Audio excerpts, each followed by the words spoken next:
Okay guys, this video is going to be dedicated to the lats, okay? Primarily the lats. Of course there are other muscles going on in any exercise involving the lats, or at least most exercises involving the lats. At the end of this video, what you should have an idea of is the functional anatomy of the lats in practice, I guess, in terms of like what they're actually doing, what the function is. You should already know that, I think. But further to that, if you are having clients who are struggling to feel their lats, for example, they're not feeling that mind-to-muscle connection at all, then this video should help you to improve that, to help coach people through it, to educate them about what their lats are supposed to do, and that can be useful in some contexts, you know. As we often say, you don't have to go through this stuff with everyone. Depending on the client, they may have had fantastic lat development, they may just be trucking on with their chin-ups and their pull-downs and their pull-overs and their rows, and they're getting great results and it's no problem at all. However, you may have other clients who, you know, say to you, I've been doing rowing exercises for 4 years and all I ever feel are my traps. I've never felt my lats working, and I think you can see that in my physique. Look, they're quite weak. I'm not getting great development. I'd like to maybe focus on that a bit more. So in that context, you might want to actually help that person to be able to develop strategies and cues and basic education so that they can start to work their lats a little bit more in exercises that they're doing with the intent to train those muscles. So with that said, I want to start by kind of just taking us back to the basics that we've already discussed. So we mentioned that the origin or origins of the lats, the latissimus dorsi, are quite broad spanning, okay? So we've got insertions along the vertebra running down the thoracic spine. So we've got insertions along the vertebra. We've also got insertions, or origins I should say, attachments to the thoracolumbar fascia, okay? So there's fascia all along there that the lats are inserting onto, as well as down here along the pelvis, okay? So along the iliac crest. So you basically got insertions running all along this space, so it's quite broad from where the muscle is originating, and then it's going to basically come from that kind of convergent starting point to converge onto its insertion on the upper part of the arm, okay? So as we said, it's inserting onto the floor of the intertubercular groove of the humerus, okay? We remember that in the lectures by saying it's the lady between two majors, okay? Pec major, teres major on either side of the intertubercular groove, and then you've got latissimus dorsi, or the lady, sitting in the middle on the floor of the intertubercular groove, okay? So that's what's going on. There are origins, okay, or proximal attachments, and then we've got our insertions or our distal attachments. And first things first, as I've said throughout our anatomy content, what I want you to be able to do is to work through this logically. So if you know where a muscle originates and you know where it inserts, do you think you can derive its functions from just that knowledge? Of course you can, okay? You mightn't get every part of the puzzle because it depends on the starting position, etc. But you can certainly make a good guess from there, okay? So if we've got something that's attaching from here, like let's say we've got a few strings, and all these strings attaching from all these points come together to one string on this upper arm, what's going to happen if they all shorten? They're basically going to pull on that upper arm and they're going to pull it back. Okay, so they're going to pull it back to some degree, but not all the way back. It's not going to keep going back because it wants to bring the insertion towards the origin. So it's going to bring it back, but it's going to bring it in as well. So when you get to this point, that's when you're getting that kind of shortening of the lat, where the arm is in close to the body and it's back just slightly behind the body, because that's the point at which we've got the shortest distance between all those points of origin and the point of insertion. So if we're out here, do we have the shortest distance? Not quite, because we're pulling it away a little bit. So this is why, guys, if you're doing a barbell row, for example, or a wide grip row, you're not going to feel your lats working quite as much, okay? You're not going to feel them shortening to the same degree.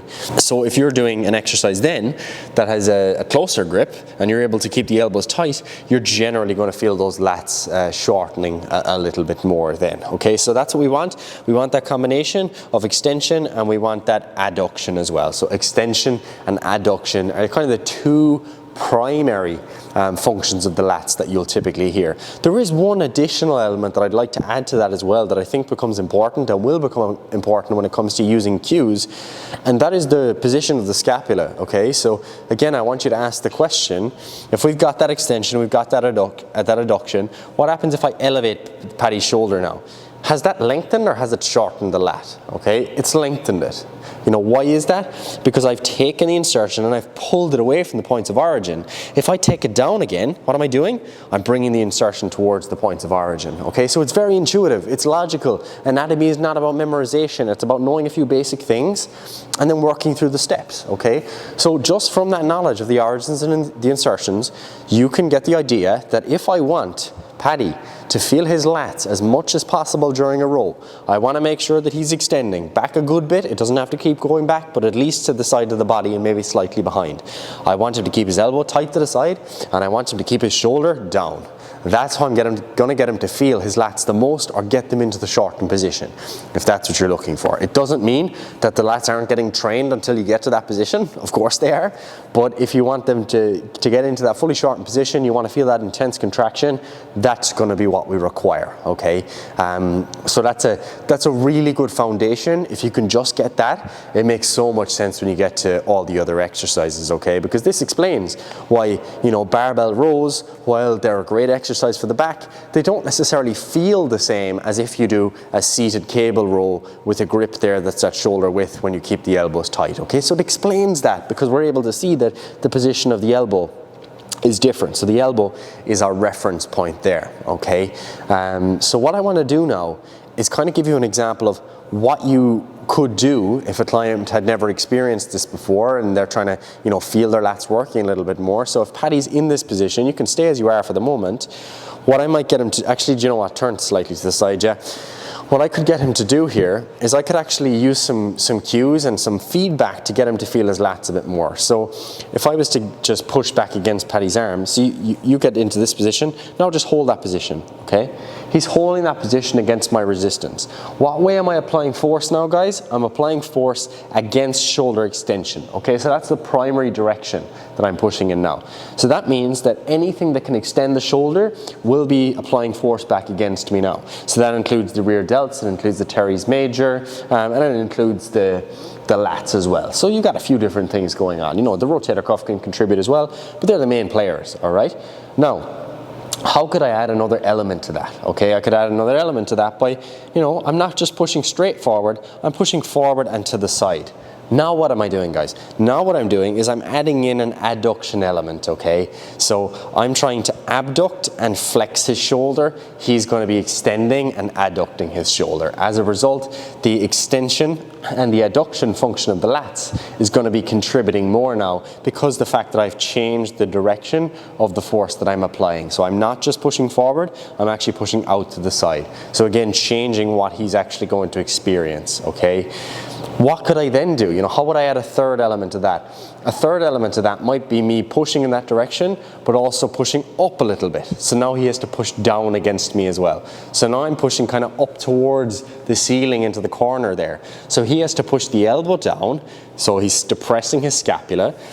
He has to extend his shoulder, so he's using those lats, and he has to adduct his shoulder, so again, using those lats. So all together, I'm basically using my force to just give him that feedback of what he should be trying to experience, because you can use that intent during different exercises. Like, for example, if you're doing a rowing exercise, you can use that intent to drive the shoulders down, keep the elbows tight, squeeze them into the sides, and that can intensify the experience that you feel in the lats when you're training them. So that's just an example of how you could get someone to experience that. And then obviously, it's not about just giving your clients feedback and trying to get them to feel muscles in isolation. It's about carrying it over to training, okay? So that's when we start to bring in exercises. So you've done that with your client. They're like, yeah, I get it, I understand the point. You don't have to go through all the details of the anatomy with them, but you can simplify it. From there, I want you to give me a bad example now of a row for the lats, Paddy. Well, now guys, why is that bad? The reason that's bad, you can leave go of the cable for a second and come back into the same position, just so you can keep it there.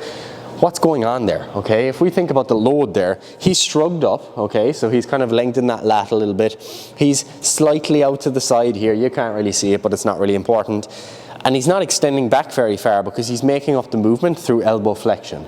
So he's using the biceps to complete more of that movement rather than the lats. But there's something else that's going on there as well, which kind of brings us to the crossover between anatomy and exercise mechanics. And that is that if you look at the line of force here, so if we've got the cable and it's pointing out in that direction, okay, the line of force from that cable is coming straight from there out to his hand, okay? So that line of force then is continuing to the shoulder. But look how close it is to the shoulder. So the line of force is really close to the shoulder. And what that means is that we've just got this much of a moment arm to shoulder extension. What does that mean, guys? That means that he's creating far more force with the biceps here than he is with the muscles responsible for shoulder extension. There's not as much of a challenge to shoulder extension because he's doing more of the work with the biceps. However, if we were to take that hand position and now move it down here, the line of force is going to be in this direction. What's the difference there? We've got almost like 4 or 5 times the moment arm now, okay? So from the center of the axis of the shoulder joint, the glenohumeral joint, to the line of force, that's your new moment arm. So as a result, there's a huge challenge here now to the shoulder extensors. So independent of the position that he's in, so independent of muscle length and all that stuff, the line of force itself is going to modify what he's going to experience. And as you can see, he's basically just got this 90-degree elbow angle now, so that it's pulling, the line of force is basically just running straight through the arm. So there's far less of a challenge now at the elbow joint. He's not going to feel that same bicep pump. He's going to feel those lats working a lot more. So if we can combine, guys, that intent to keep the shoulder down, you know, keep the elbow tight to the side, also keep that arm a little bit lower so he's pulling low, that's going to make it, or with then the positioning, as we said. So you've got the initial stuff we discussed in terms of the positioning of the shoulder, and now we've got the positioning of the elbow and where he's actually pulling to. If you combine those things together, that totally changes the experience of a rowing exercise. So you can give me a good example now, Paddy, just to show people what it looks like. So you can see that Paddy's not thinking, I want to bring that cable to my chest, you know. He's thinking about pulling low. He's driving his elbow down towards his hip. He's bringing the elbow back slightly behind the body, so he's extending the shoulder, but he's also keeping it tight in towards the side throughout. And that's going to make for a far different experience at the lats than if he was to just pull it to his chest. One more example that we wanted to work through was then basically taking a similar story but applying it to a pull down type exercise, okay?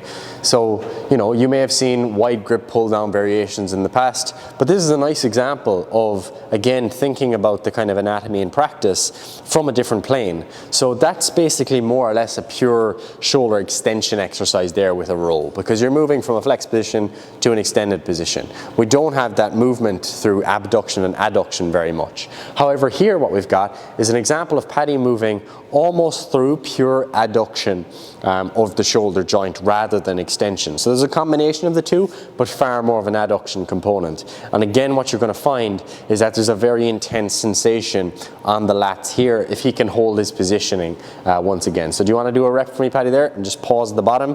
What he's got here, shoulder down, elbow coming down towards the side. And what you've got here is an example where the line of force is coming down almost perfectly aligned with the line of pull of the fibers as well.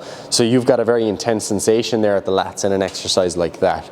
And again, an example where he wouldn't be trying to work the lats as much would be if he like pulled this towards his chest. So you just kind of like look at his positioning there. He's got his shoulder high. He's just using lots of bicep to bring it to there. So you can see how the movement from A to B can be totally different internally in terms of what's happening at the joint and what's happening at the muscle of concern, okay? So that's fine, Paddy. That hopefully gives you some things that you can think about, but not just think about, that you can put into practice, okay? Again, I think the lats are a great example of how you can just infer the function of a muscle or muscle group from basic knowledge of the anatomy, from your origins and your insertions, because you just think of those strings, you think what would happen if they shortened, and you can start to get an idea of what the muscle might do. And hopefully that kind of crossover there between the anatomy and the exercise mechanics. So for example, where's the line of force? How does that relate to the muscles that are going to be fighting against that line of force? Hopefully that gives you an idea of the way that we try to work through these problems when we're thinking about exercise. Because realistically, although we talk through the theory, you know, we're talking about lines of force and anatomy and blah, blah, blah, the reality is that it's actually pretty simple stuff. Because all I'm saying to my client is, all right, let's shove that shoulder down. I want you to bring your elbow towards the hip. Boom, that's it, that's done. It's simple, but as a trainer, you understand more of the background theory. And then if your client asks, you know, why do you want me to pull down? Why don't I just pull to here? You can explain. You can say, hey, look, those muscles there, they actually pull your shoulder down and back. And as a result, it'll be shorter if you can do that. So look, that's the theory in practice. Hopefully you got something from that, guys. If you have any comments, questions, or other ideas for future videos, just let us know.